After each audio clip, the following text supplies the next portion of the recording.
Hi, good morning. Welcome to the Blackletter Brunch. My guest today is Andreas Stoffels, a German calligrapher and draftsman and teacher living in Frankfurt. He's going to give a presentation called Amnesiatomica, and he does cartographically precise drawings and has taken fracture into a new dimension. Check out his website, andreasstoffels.com. Now, during his lecture, if you have any questions, feel free to put them into the chat, and Andreas will answer them as they come in, as time permits. Why don't you, Andrea, why don't you explain how you met Andreas again? Yeah.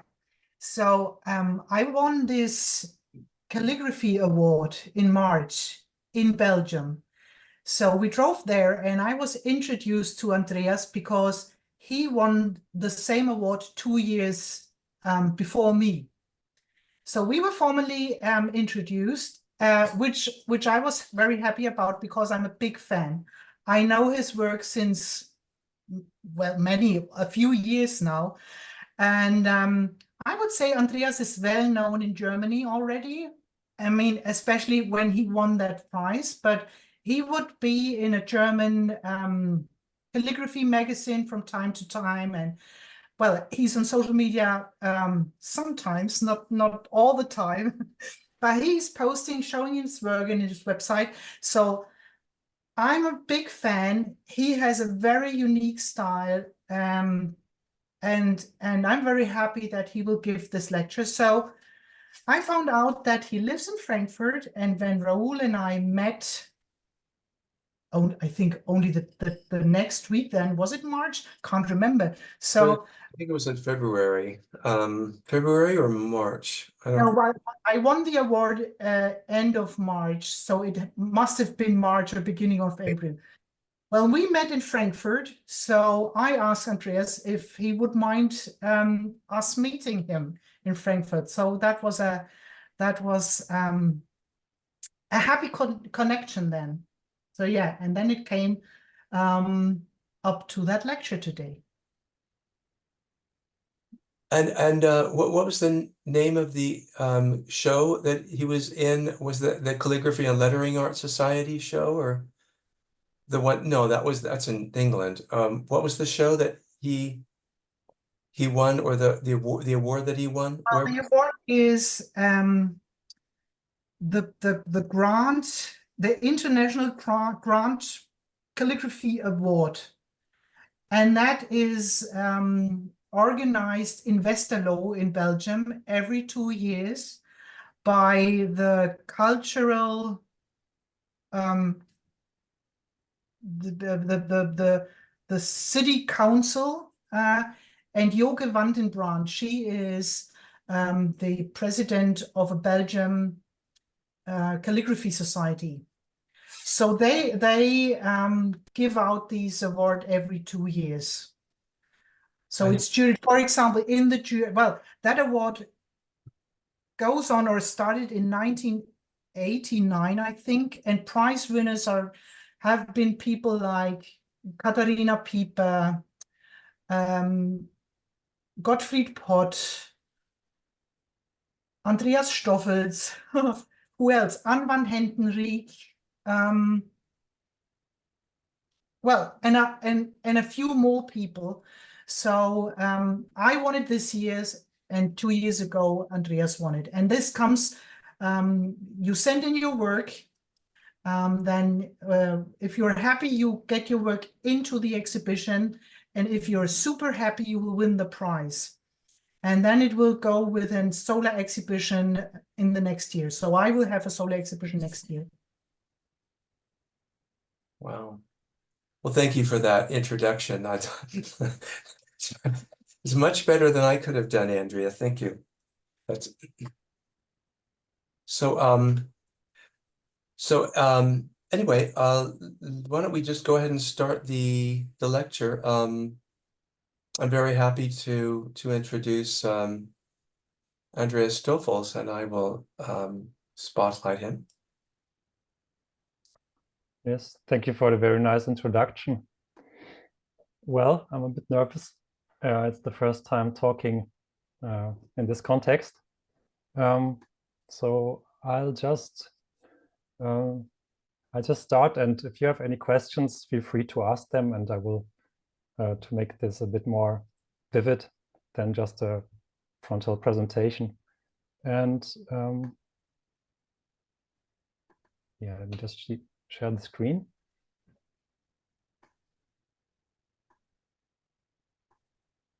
So you all see it, yes? Yeah, I can see your presentation. Okay, so I want to talk about a series of work that I did since 2019, and it's ongoing graphic works that I do. And I want to share a bit about the process, how I came about doing them, and what are the thoughts going into this, the process of creating these pieces. And also because it explains how I think about calligraphy, and especially because this is called the Blackletter Brunch, I included a bit of blackletter, and the thoughts about it are connected to the geometry that I'm kind of crazy about since the beginning. So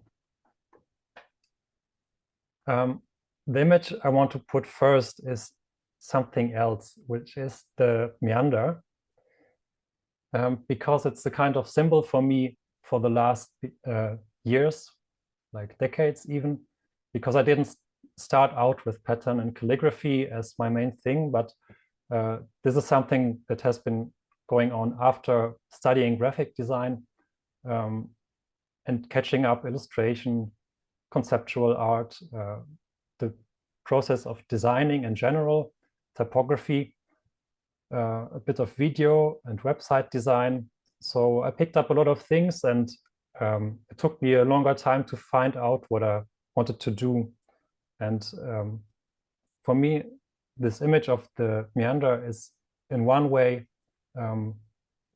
it has this beautiful thing that it goes into all directions, but at a certain point, when it's too much, it straightens itself. So it has a kind of structuring the path in itself, which I think it's a nice picture to give it first.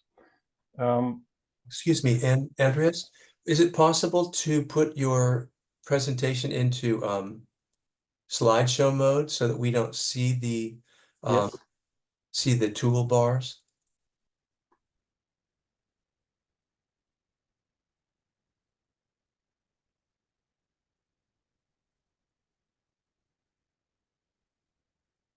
Like this? Let's see, I still just see the toolbars with the presentation with the toolbars. I don't know, is it in another window?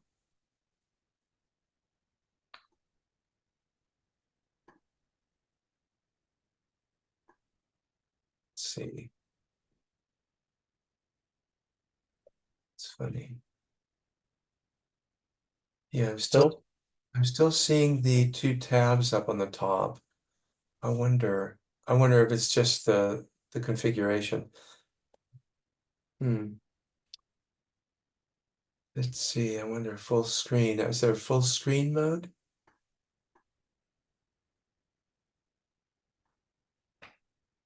Oh, well, that's okay. We'll just leave it like that. Okay. So I just wanted to put this picture first, but you will see later on why. So there has been a kind of process how I got into contact with the world of geometric pattern, which was initially the first thing before calligraphy came about. So for my master's thesis, when I was studying, I was about to create a concept for a sculpture that is in Trier, in the city where I studied. That is a kind of symbol and it's a present from the city of Luxembourg to the city of Trier. And it's a sculpture that represents love and longing. And during that time, the light projection, the mapping technique came about, and I wanted to make a light sculpture. And since this sculpture is full of geometry and especially the triangular form, I tried to make pattern tell the story. And this was my first contact of, you see here in the line below, of discovering that geometric pattern is a thing in itself, and it's a kind of language. And I don't know, it has a special appeal to me until today. And I try to find special patterns that could present very clear order, some that are more gloomy, and others that are going, that are opening up. And yes, basically this was my first encounter. And so to give you first, I don't know if you already have encountered tessellation and tiling a bit. The first step was then, after my studies, that I said, okay, if I want to learn this language, I have to start at the base to know how to draw them with a ruler and a compass, and what different kinds of pattern exist in general. So the ones you see in the middle are the three basic pattern, the threefold, fourfold, and sixfold symmetry. And from there, everything gets a bit more complex. So you have the very simple way of putting one shape next to each other to create a grid. And while this is quite simple, I got interested in the things that are a bit more hard to get the principle. So they are structured, but in a way they are not easy to get how they work. And this is always something that has attracted me when I see something and I don't know yet how it works. And this is also a kind of thing that repeats itself in the calligraphy that comes later. So before I did the Amnesia works, I did a lot of experiments and trying to find out how to actually use pattern for designs. So these were sketches and drawings, digitally colored, to just get into this language. And of course, my first and until today, the lasting inspiration is Islamic art. Especially the designs in the mosques, simply because they have the so elaborated language with geometry that this is something I come back to all the time. And when I was doing these first steps in the world of pattern and trying to get what they are about, there are some topics occurring that are related to them. So you run across sacred art. It has to do with mathematics. It has to do with natural phenomena, polyhedra, crystallography, and many other things that surround this topic. So it's a really wide field that opened up to me. So maybe I have to add that I was searching kind of my language. I did typography and design and illustration, and I found out that it's not working for me on the long run. So I was looking into pattern more because I thought this could be my way of expressing.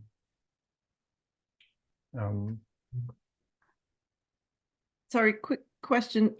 Should we be seeing a different image from the first on the screen? Because you said things that sound like they go with other images. With this here? Well, yeah, we've been looking at this one image for the last 5 minutes. Is this the image that you want us to see? Twisted by nature, meanders. No, I think there's something going wrong with the technique. Oh, okay. I showed a few slides. Oh, Wait, let maybe you need to share a different window. I reshare it and I will show you Okay. once again.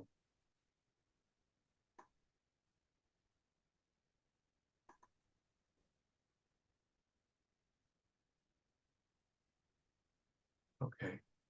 You Okay. see it now? Now I'm seeing the golden ratio, sacred art, Okay. math, architecture.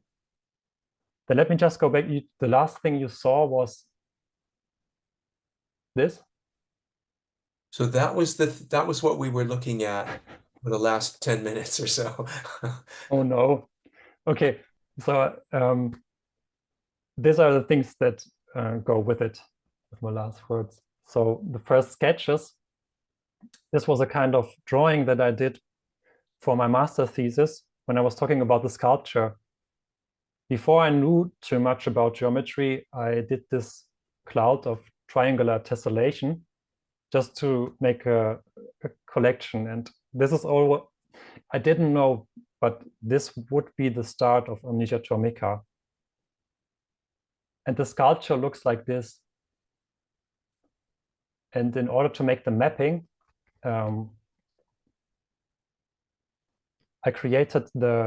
put certain specific pattern to tell a different kind of the story, a different part of the story.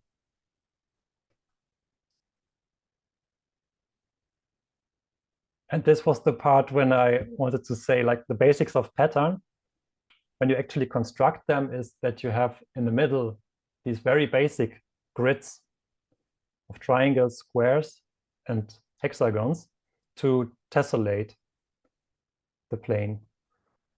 And if you go more to the outside, there are things that that are much more complex. And this was when I was talking about discovering pattern, and that it's more than just using the basic grids.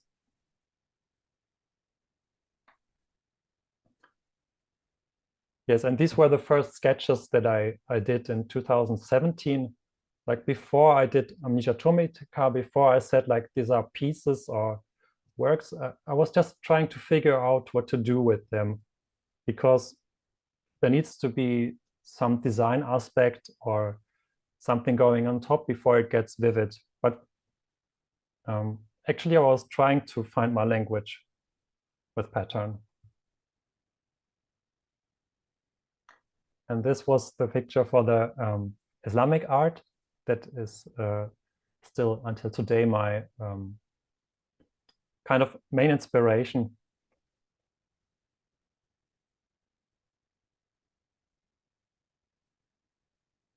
Okay, so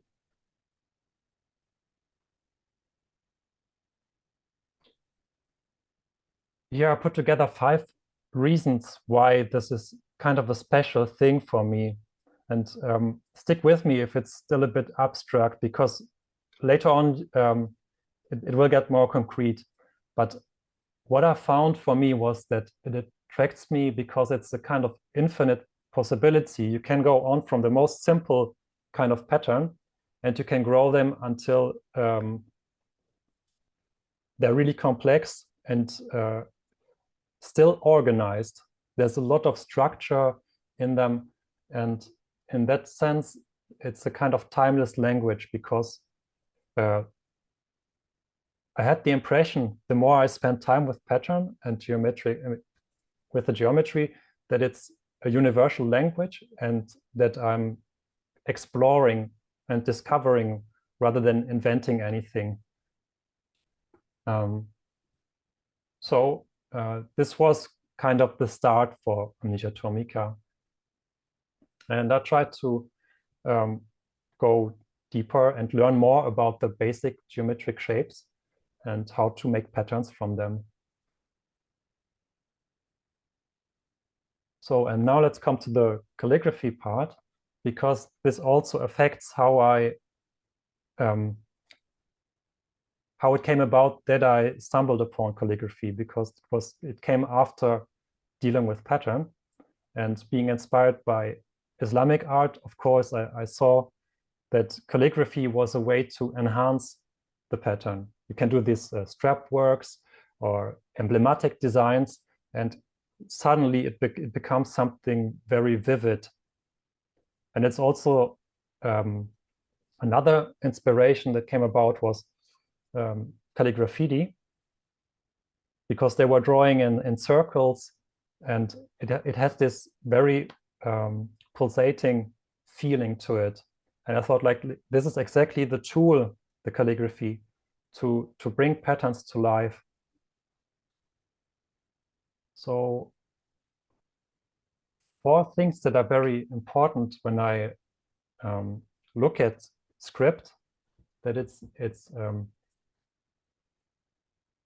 proportion and geometry is for me an essential part in calligraphy anyhow. So no matter how I learn a new script, I come back to the proportion side of it first. And I'm really interested in getting the rules of the script, the inner structure it has, and how to eventually try to slowly reshape it. So I have 3 kinds of fields of script that I am pursuing. The one is derived from Kufic, square Kufic script, and also cyberpunk. And you see some poster I did in 2021 where I was trying to write in a triangular grid and try to see if I can write the Latin letters in a way that they can be readable, but also trying out if I really was interested in, is this a thing that you can do just with Arabic letters, or if it can be applied to the Latin letters as well. And from this, there are these geometric parts that I included in the Amnesiatomica works, which are geometric games. The second field derived from italic. And I'm really interested when it comes to italic about getting the basics, but seeing how far can I bend the rules of writing italic, so far that it's not even italic anymore. Here down below, you see an approach to the Vivaldi script. So a digital script that I wanted to rework calligraphically. And above you see some experiments with a Gothified italic, with something in the spirit of street style. And here at the limits of where the legibility gets lost in order to have something really flexible.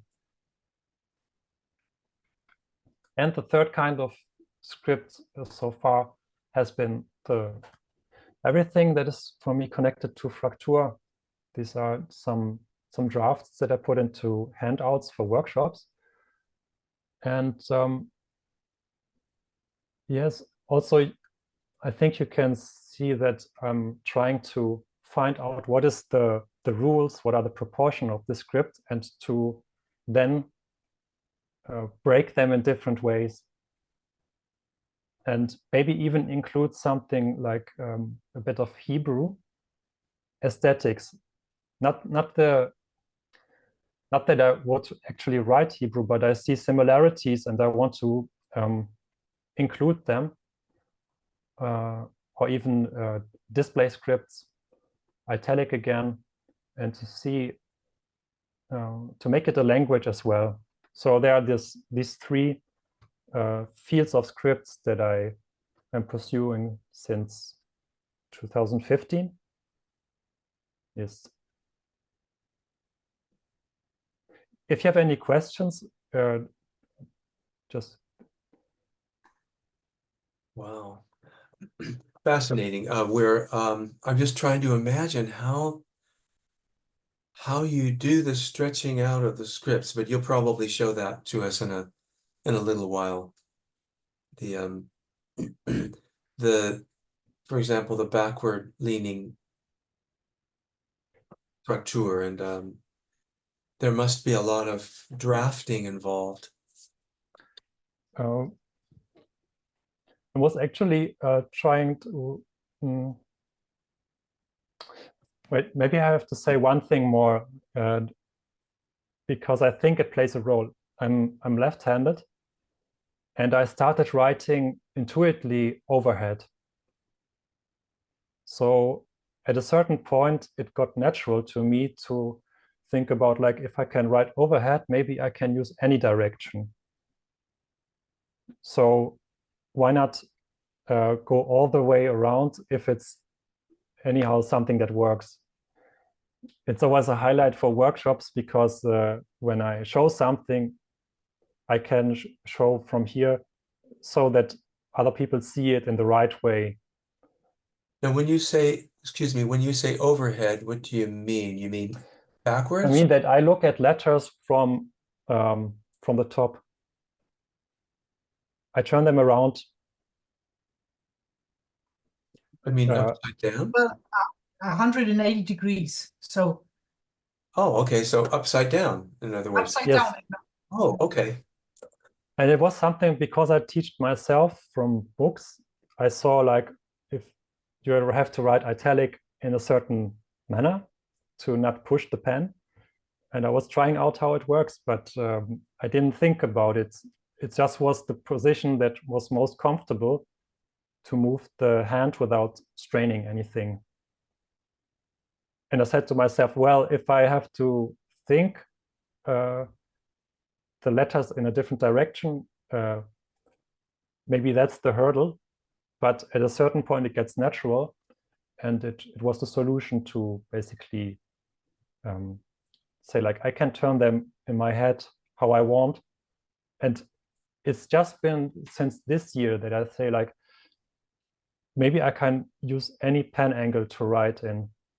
But if you see the peripherical, the kind of leaning backwards Gothic, then I have a very steep pen angle. And everything moves with the pen angle to lean backwards. So once I get the rules of how the fracture keeps its strength in the verticals and diagonals strokes, and if I lean them back, I can adjust it with the pen angle and keep on going. That was kind of the thought. Sorry. And here above, you see in the two versions where I set the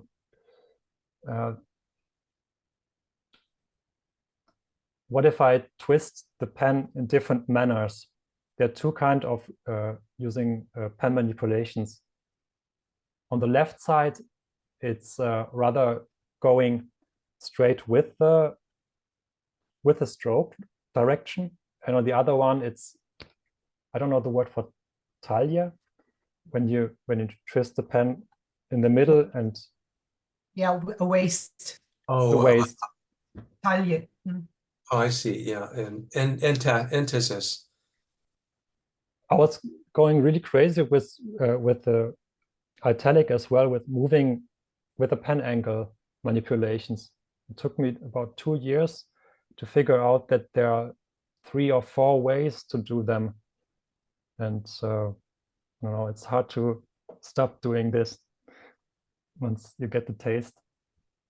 Well, okay, so these are some thoughts that I included to the Blackletter. I have a little something. If you could go back one slide. So when I saw these works, that Blackletter pieces, that reminded me so much of the work that I was doing on Rudolf Koch so I developed that workshop, Who's Afraid of Rudolf Koch? And what I actually was doing was breaking the rules of a formal textura or fracture. Maybe making it wider and all these things. And that's kind of what you do in a more mathematical way or geometric way. I was just trying to breaking the rules. And then the formal scripts turn into something very modern. And that's fascinating. So I kind of the same thoughts.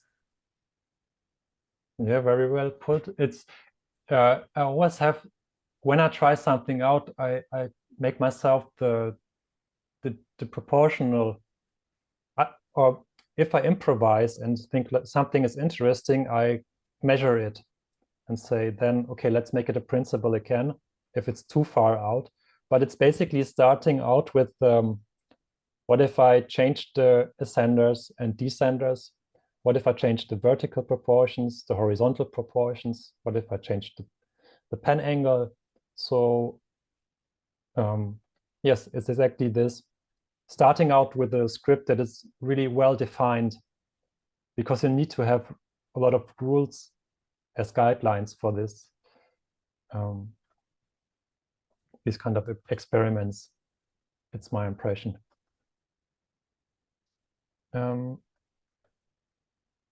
Yeah, basically, this bending aspect comes from italic for me. It's really just a scheme now, but breaking means from fracture to break in any kind of sense. How are the breaks going to happen?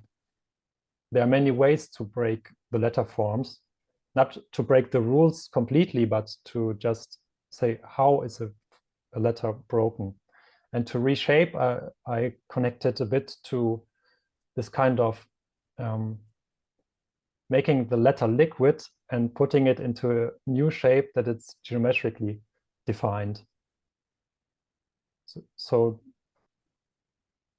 this is kind of what I stick with since the last years, and there's a lot of things to discover still.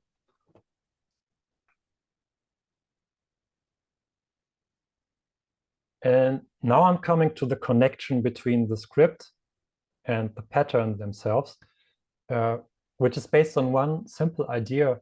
It's that patterns are not something fixed, but it's frozen movement.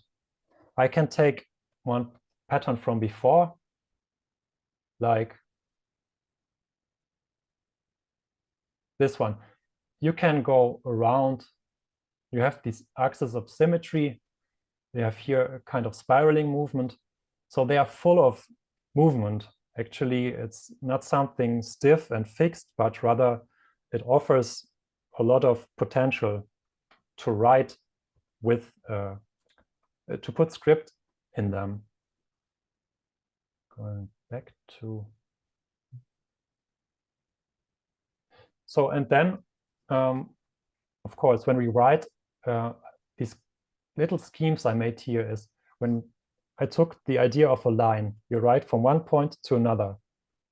And this is everything that is in the category of strap works.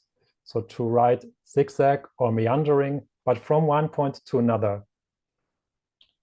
And with loops, I mean what's in the background, to write in a circle. These would just be two ways to combine the writing with pattern. And maybe the Kufi, this emblematic kind of script, it's more like a logo. So it goes from one point and fills out a certain area. And I'm basically till today trying out to find more ways. There is a tradition of artists who are dealing with this, and I'm just trying to pick it all up and see if there are any forms of writing which have not been used that much, which I could pursue. Because I showed you the bendable italic. It's a quality of script that it's needed in order to make these kind of things here. It's not needed for strap works. And on the same side, the fields, like emblematic stuff, you maybe need something more crystallized as a letter shape. So by mixing and going back and forth, I would also think about script that has certain qualities so that I could use them. I have some pieces later on to show you how they are applied. Here, for example, in this piece from 2023, I put together the strap work, which means going in a certain direction from A to B, but then putting more into it so that the writing direction here dissolves completely, but comes back to the start.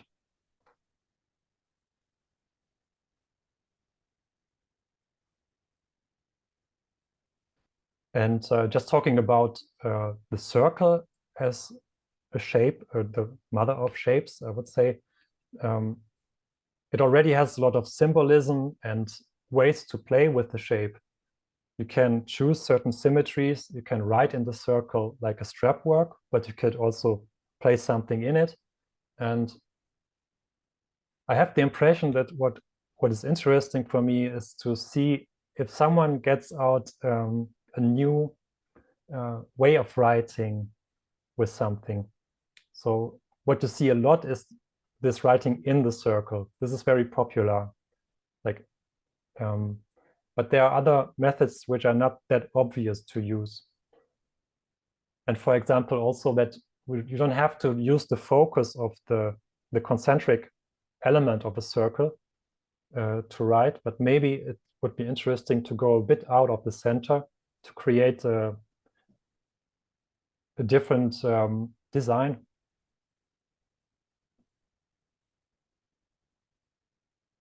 Okay, so then I started off a project which is called Geometric Gelatin. It was just a working title. The idea was to say, okay, nobody's going to pay me money and say, do this kind of works. So I have to kind of give myself the allowance to say, I want to pursue this as a language, as an artistic discovery. And to create a framework, I said to myself, in the next 13 years, I will do a 13 series of graphics, which are dealing with topics. And one of them is Amnesiatomica. And before that, I didn't use script at all. I was just working with shape and design. So this was the first suit. I will tell you something about the names as well. And here the idea was to take one polygon, regular polygon, and to find a unique pattern around it.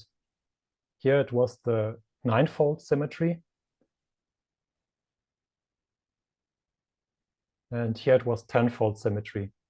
Of course, the drawing itself detaches from it, but the basic layout is 10-fold. Now, excuse me, Andreas, so could you explain 10-fold symmetry a little more in detail? Because when you mean 10-fold, you mean like going in 10 different directions, or? In the background, you will see that here in the middle point, there are 10 axes or 5 axes coming together to form the, what's the English name? So decagon. Oh, It's the perfect decagon is in the center of this design. okay, I see. And here would be the monogon. But it's so overworked that you don't see it clearly. And I was looking in my sketches for the preparations, and I saw like I wanted to see if I can make this, let's say, code symmetry intuitively special in some way, if that makes sense, but to bring it to life.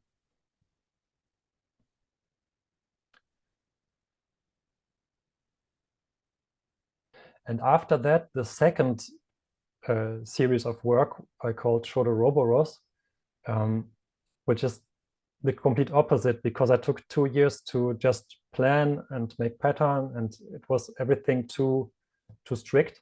So I started making a ritual, and I was thinking like, well, okay, I have pattern, I have calligraphy to use, but what am I going to write? I don't have any idea what to write about. And then I said like, okay, if I don't have anything to write about, and if pattern is what I look at all the time, and I look at the mathematics, maybe I should start writing numbers. And what is the number for the circle? It's pi. Okay, I can write it as a symbol, or maybe I can write it as an endless number word. So 3.1415 and so on, and make it a ritual. And I thought like, this is a stupid idea, but I'm going to do it anyhow, because it somehow opened up, okay, I have something to write about. Now I can, if I use number, how am I going to write formula? Am I going to write endless words? Because the numbers are irrational and never stopping. There's endless amounts of text in the patterns themselves. So I made this idea of how it's done, very simple, and just repeat this. And it will give me a different picture each time, because I'm allowing myself to include mistakes. At a certain point, I knew how to write in a nice way, and I was looking forward for something to fail. So the improvisation aspect came into play. In the third series, I'm growing towards the Amnesiatomica, but in the third, I said like, okay, let's do a bit more of geometry, but put the two together. And I was starting to write scrap works, the earlier works here, and this is a newer piece where I would take the square root of 2 in a design that is eightfold. There are 2 eightfold stars in the background. You could overlap these pictures. They are the same layout. I just choose different paths through them. So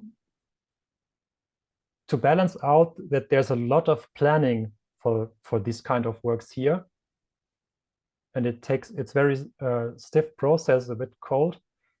And here it's the other side, and to merge the two. And then I said like, okay, this is going well. Now I can actually put pattern more in the foreground, because I know how to combine them. Here's some details. Okay, and something, a small thing about the names. They are also a kind of a game with words that are associated for me with pattern, or that occurred during the research. And Amnesiatomica, for example, has the word amnesia for confusion in it, because the pattern for me seemed to be interesting because they are confusing. There are, of course, structures that are perfectly fitting, and atomic, of course, because it's also related to structure. So they are kind of games with words. The Chodoroboros was a combination of the idea of writing in a circle, the Japanese, the Buddhistic idea of writing within one stroke and capturing the moment. and the Ouroboros, which is the dragon or snake biting its own tail.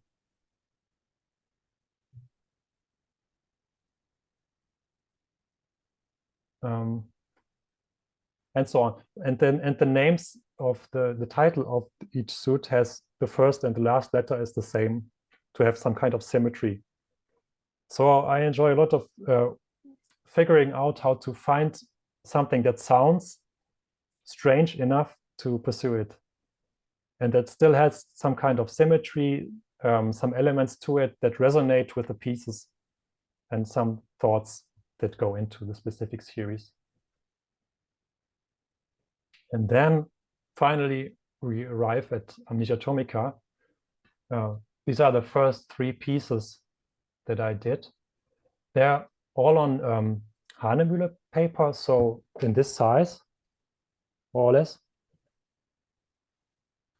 And the special new idea was actually that I didn't find this pattern anywhere, but calculated them for myself. And I wanted to make a different pattern for each piece of the suit. And I combined the idea of strap work, so one thing going through the picture, and the kind of goofy designs included. And then I said, okay, if this is used in mosques and it's connected to the religion, I cannot use them in the same way, but I have to still be aware of that background. So I didn't write irrational numbers, but something like don't get lost, meaning that religion is also kind of something to find orientation, and that not getting lost, because in this kind of pattern you could get lost very easily.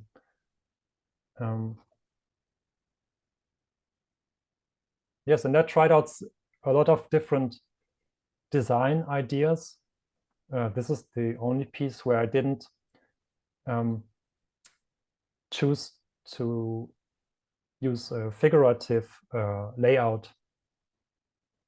So the silhouette became a topic in itself.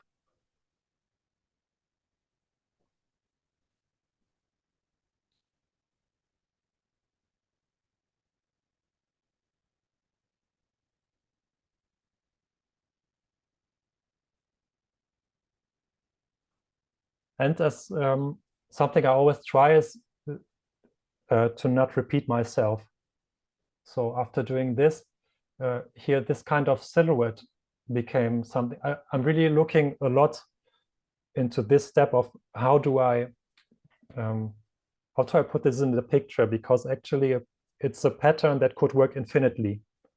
So it doesn't have any silhouette, but I have to assign it something. So what would be an interesting way to put it?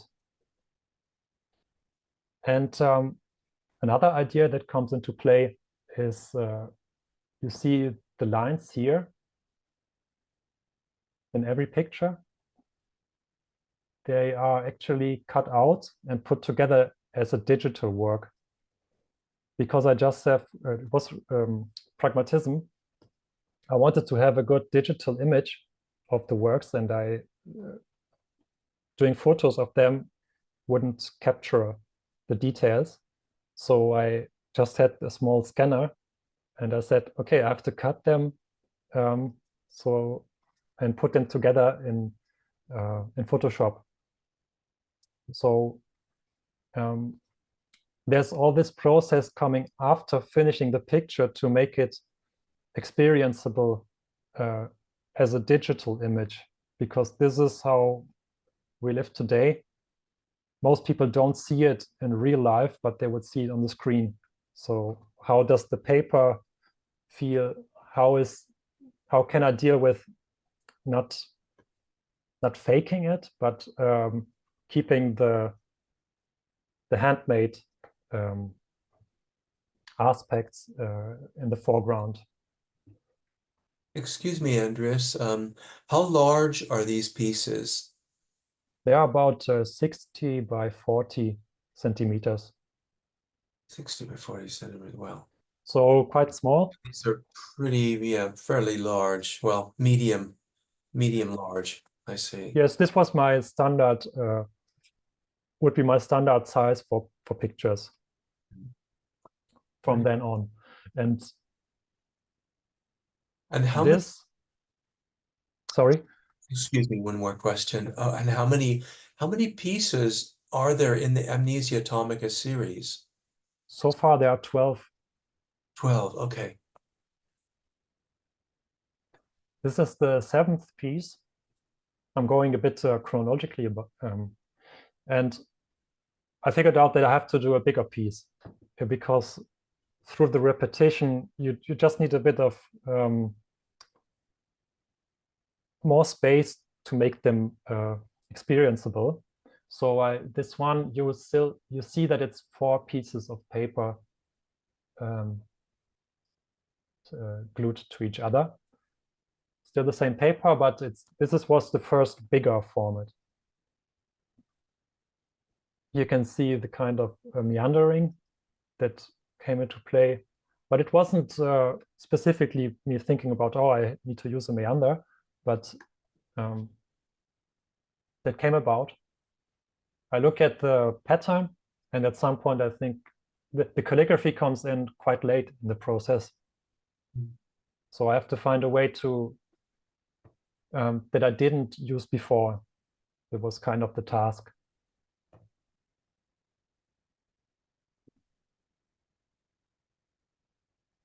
Yes, this were the first pieces of this suit. And throughout during this, more often, this is the kind of product cycle that I run through each time.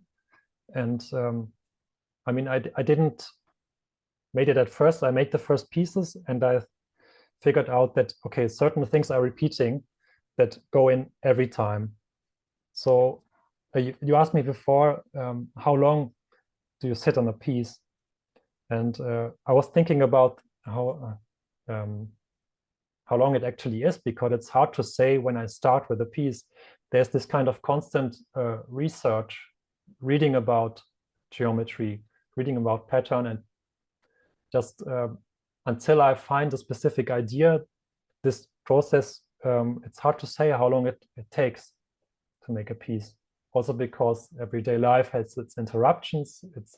But more or less, it's about 2 weeks or 4 weeks, sometimes 6 weeks, to go through the cycle with a piece, because I would develop the pattern, discover the pattern completely. And I had to make a prototype to see if the mathematics work precisely. With staging, I mean, which part of the pattern do I pick? How is the silhouette? Where do I put it on the paper? How large will be the whole sheet? And then I start thinking about the design and the execution. I mean, I don't copy paste them on the paper, but I reconstruct them with a ruler and a compass. So with the classical tools. And all around that, there are also important stuff to do, but this is the main cycle that I run through. And for each stage, you would see I started out with making cutouts of the tiles and trying out. This is something that evolved, but at first it was really hands-on approach. I would make script sheets where I look at which scripts in which size will I combine.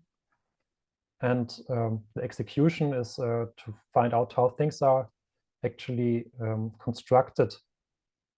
Even if I use the computer as a tool, at some point I have to get it on the paper in a precise manner, because if you estimate and if you approximate, you will lose yourself.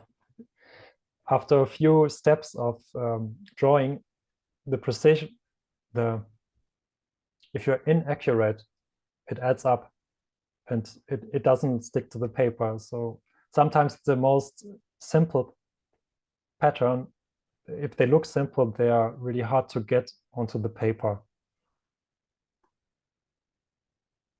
And with that cycle, I put on observations. So I would see what I did and evaluate later if there's an idea that I could pursue in the next piece. For example, in the first ones, I didn't use too much contrast. And I said, like, but it's important to materialize more, to make 3D effects or other, to make it a bit more present on the paper, or just observing certain tendencies that I don't like to use perfect symmetry. What if I try using it? So I would ask myself questions, and for the next piece, give myself this direction. And sometimes it leads to not only a piece, but to something even further. Here, this is what I was talking about. It needs to have some 3D effect, for example, to make the pattern pleasing to the eye. And this is kind of a construction that could not exist in real life because the way it's overlapping doesn't make sense. But it's still, as on paper, it works. So tapping into optical illusions. And I would set up routines for myself in order to surround myself with the right stuff to learn. For example, I would listen to a raga a day and write just pseudo-script in order to get a certain feeling, learning from other script systems. Yes, I mean, this is also a kind of structure that is really important for this kind of works. Often it's musically inspired. Coming to the issue of color, this is now from 2024. I was looking into something completely different. I didn't use color so far, and I was interested in what if I use color, how do I use it? And I would make these arrays of letters that slowly shift into each other. And the coloring is not written, but it's a kind of woven, is a graduated thing, playing with light and darkness rather than color. So so far the structure had been really important for me, but I was thinking about using color for a long time, and this is one answer so far. Okay, and then a small anecdote about the 11th piece of Amnesiatomica. Here, the idea was, what if I use script, but I don't use cursive at all, and I don't use something that goes from A to B? And the idea is a bit silly, but I invented the term myth math, which sounds a bit like the German word mishmash, because when I did my research on geometry and especially the golden ratio, there are two things that occur. You have the side of construction, where it's really precisely explained what the golden ratio is and how it can be constructed. And on the other side, you have all the myth surrounding it. Say, like, it's universal beauty. Da Vinci painted with the golden ratio. The pyramids are built with it. And you find it everywhere in the universe. Even our galaxy is formed by it. So you have the myth and the math. And the joke with this picture was actually to say, well, let's see if it's really that beautiful if I use it. Because I used the golden ratio, but if I don't tell the story about it, it wouldn't be that interesting. So just a little anecdote. And another series that I don't want to go too into, just want to say, like, I tried out using a bit more distortion and bendability in the circular shape. And I said, okay, it's getting too much. Let's go into the other direction. And also coming back to the issue of using a cursive script in extreme distortion. If I go over the point of any calligraphic rules, I would say, what do I go into? And here I tapped into what I would call textual writing. So it's very often that I try something out and I'm not sure if it's nice or if it's good. That comes later, but it's just trying, can this work? Here I made a print. It's just digitally transformed to gold on black. And this is so far the last piece of Amnesiatomica. And there's one special idea that I included here, which is shown on the sides. I wanted to come back to the writing a strap work, but maybe if meandering is a thing that comes back, how would I write it if I don't write one specific style? But if I allowed myself to, even if it's quite sketchy, no, not sketchy is the one word, sketched out, if I change the style of writing while writing. And very often I know so far that if I put it in a piece, this idea, it will grow for the next time. But I really had a hard time to allow myself saying, okay, I want to try this idea. And I cannot wait until I know exactly how it works, because this is a process of years to come. So yes, this is the presentation. Thank you very much for listening, and I'd be glad to talk. And if you have any questions,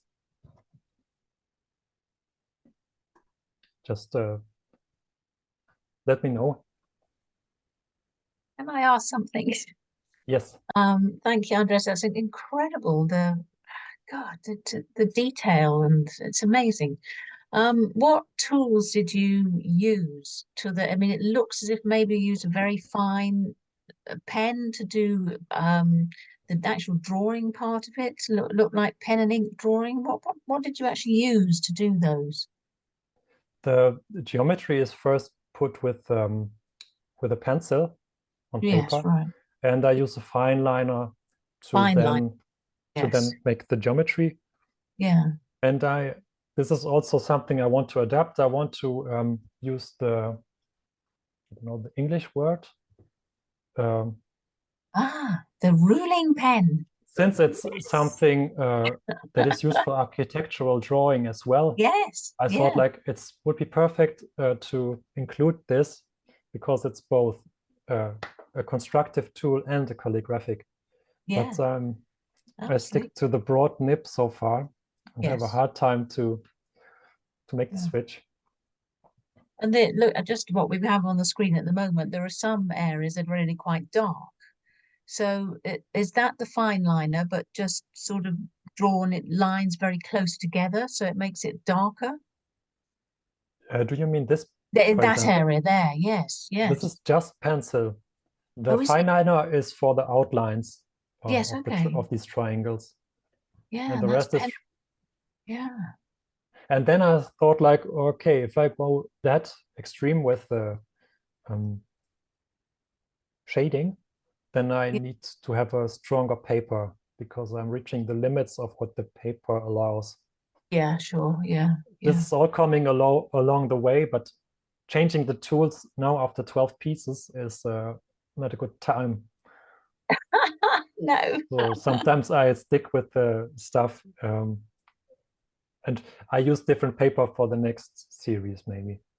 Yes. Oh, that's great. Thank you. Yeah. So interesting. Thank you. What paper are you using? This is Hahnemühle Aigre paper. Oh, Hanamila Angra. Okay. Yes. Okay. I think it's good. Thank you. So I have very basic tools, actually. I just wanted to include handmade paper because I like to work with it. I like to write on this paper, but also it's just ink and pencil and paper. Mhm. Do you pounce the paper to have crisper lines, or do you just write it out on the natural paper? I make lines with ruler and compass to prepare it, but then I go improvised. And to get the crispness of your lines, do you put any anything on it like gum sandarac or anything to No, it's I have quite good results with just Indian ink and Bandzugfeder. Yeah, what I mean, Andreas, du magst Bimsstein oder Sandarak auf dein Papier, ne? Nee, Yeah. it's straight on. Yeah. So that's for example, I guess that's something we are not doing in Germany. You know, we're not putting any materials on the paper because I learned that in the UK, that Sandarak or what was the other one? Can't remember the name. So that's how, yeah, that would be something that helped. And I'm using it, but normally nobody is showing you that possibility. One That thing, yes, I can give you. I would recommend using at least Sandarak yes, because that helps from bleeding. That's a good thing. I will. Thank you. I was also, since I was trying out with some styles of writing where you have to push the pen, like Yeah. maybe you have some advice for the perfect paper where you can push and pull. When I just heard that you are using Hahnemühle Angre, and I guess it's a lot. What is the weight of it? I'd have to look. It's not the sure. thick one, isn't it? It's not that thick. Yeah, exactly. I couldn't believe that you are using that one. I would go for. Yeah, I was thought you quite- would use a heavier one. I was innocent. I didn't think too much into the future. At Yeah. some point now, I would, if I could start again, I would use the Arche de France paper. Exactly. Yeah. Yeah, but you are mastering it. That's how you learn, you know. Yes, it's always something for the next piece to include. Yeah. If I would wait until I know something perfectly, I would never start. Exactly. Yes, quite. Have you done any shows outside of Europe? No, not yet.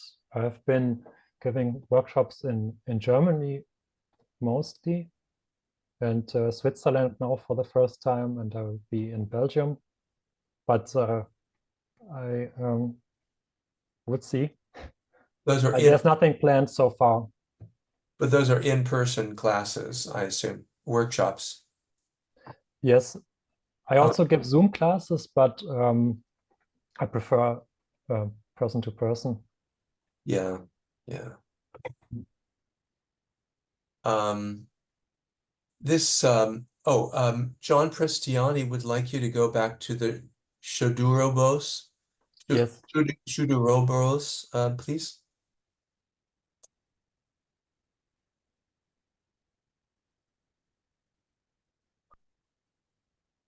Yes. John, did you have a question about Shuduroboros? I think the sound has to be. Yeah, sorry, I was on mute and I always forget. Could you explain your intention with the blots and smears? The idea was to explicitly or inexplicitly use mistakes as a catalyst for change. At some point, I would know what would be the outcome if I don't make mistakes. So I pushed to make mistakes and to work with it. So it's to force myself to work with mistakes, because the preceding series I was just planning, and I felt like there's a disbalance if I don't include spontaneity. Spontaneity. Thank you.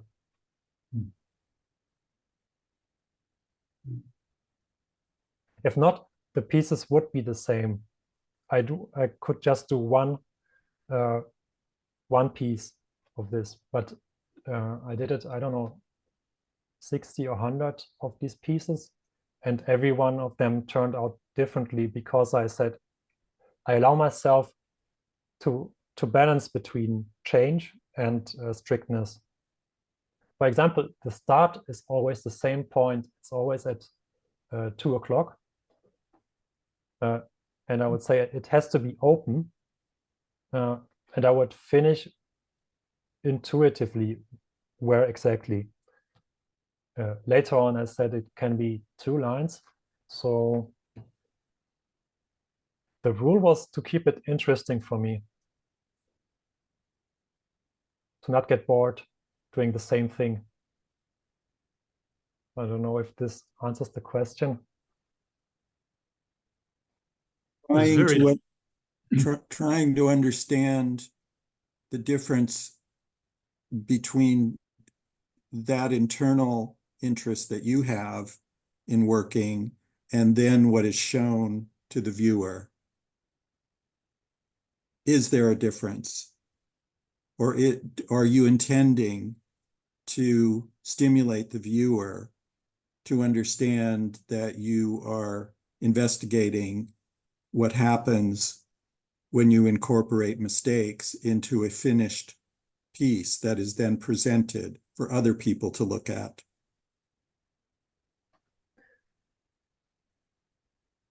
Let me just think for 1 second.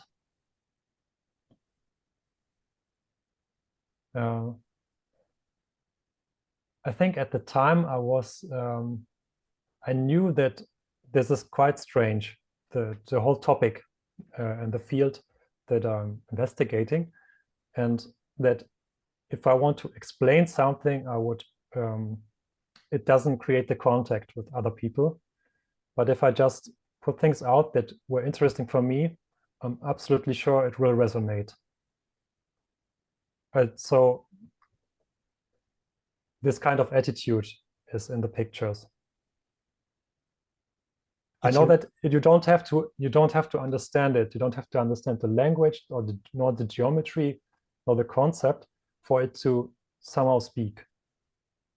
And I trusted on that.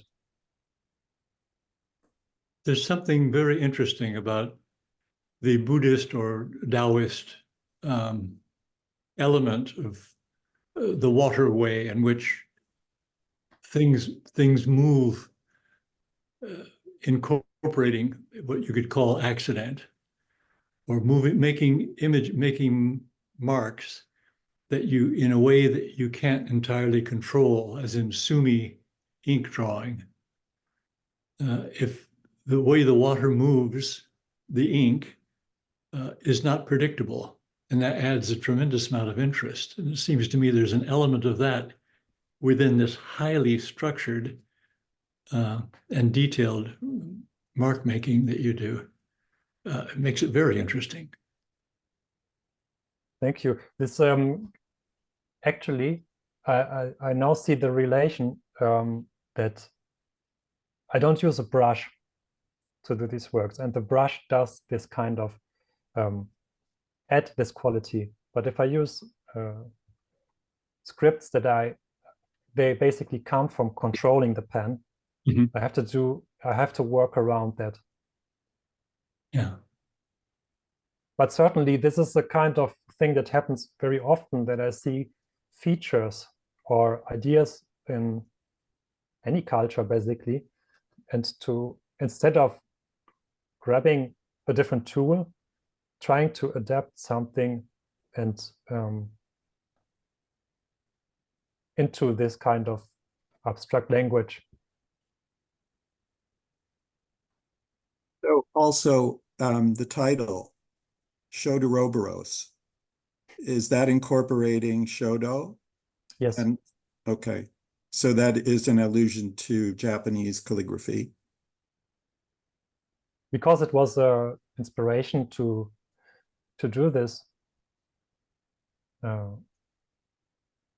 don't know when it came into play. I think when I was looking for kinds of calligraphy that incorporate spontaneity, but I was just, no matter how much I talk about concepts and thinking, it's the eye comes first. I'm attracted to these kind of pictures, and I try to mimic something of them without going all in, meaning to change the tool, to read 10 books about it, but I read about the symbolism of it just when I was looking for a title, but that came afterwards.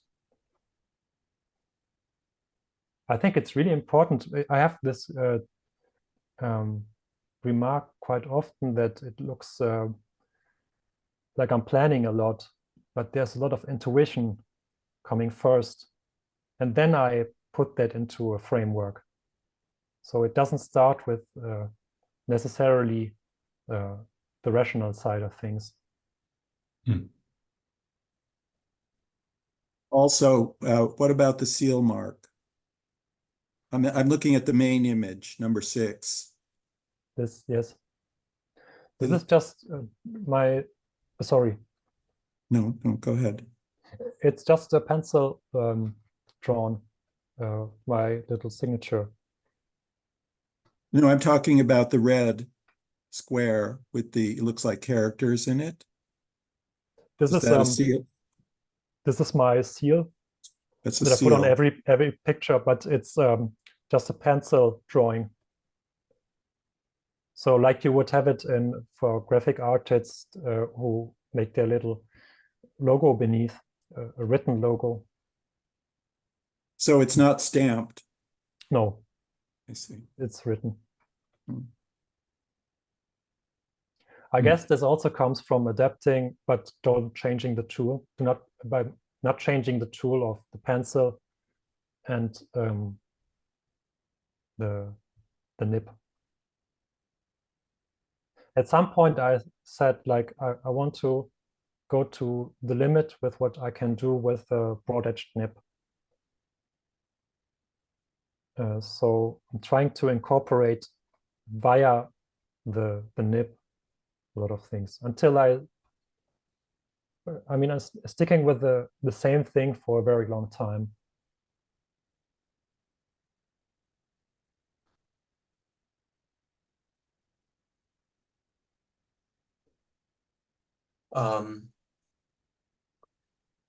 This is wonderful. I'm looking forward to seeing photos of your show in the weekend of the 28th to the 30th.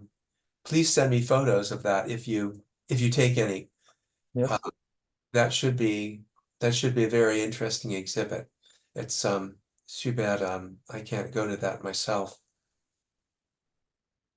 What I think you can stop sharing your screen if you like, and there we go. And I encourage everyone to check out Andreas's website at andreasstoffels.com. And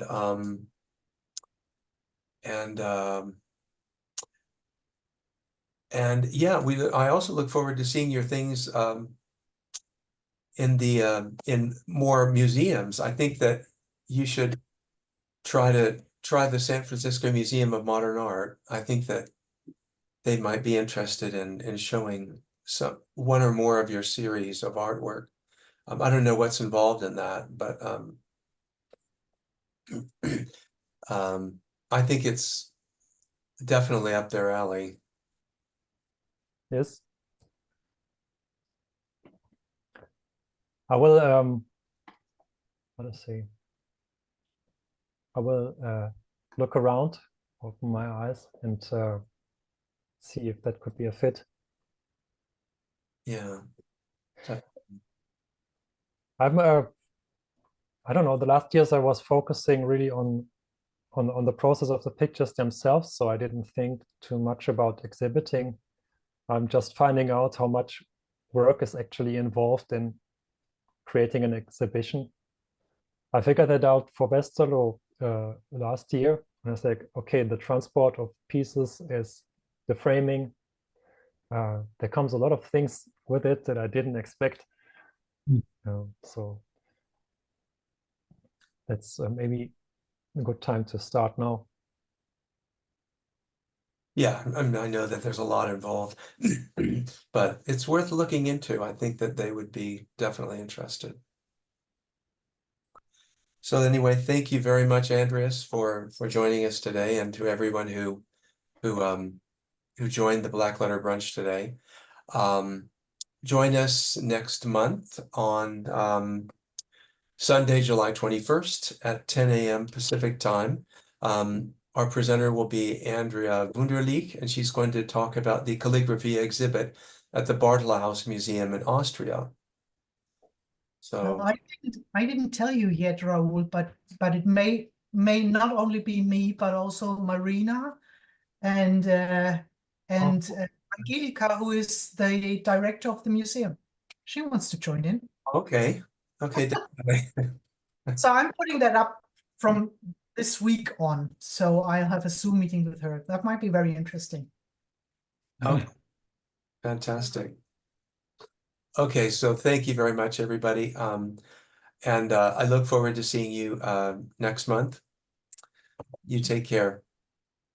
Thank you very much. Beautiful presentation. Thank you, Raul. you. As Thank always. you. Thank you so much. Bye-bye. Thank you. Thank you.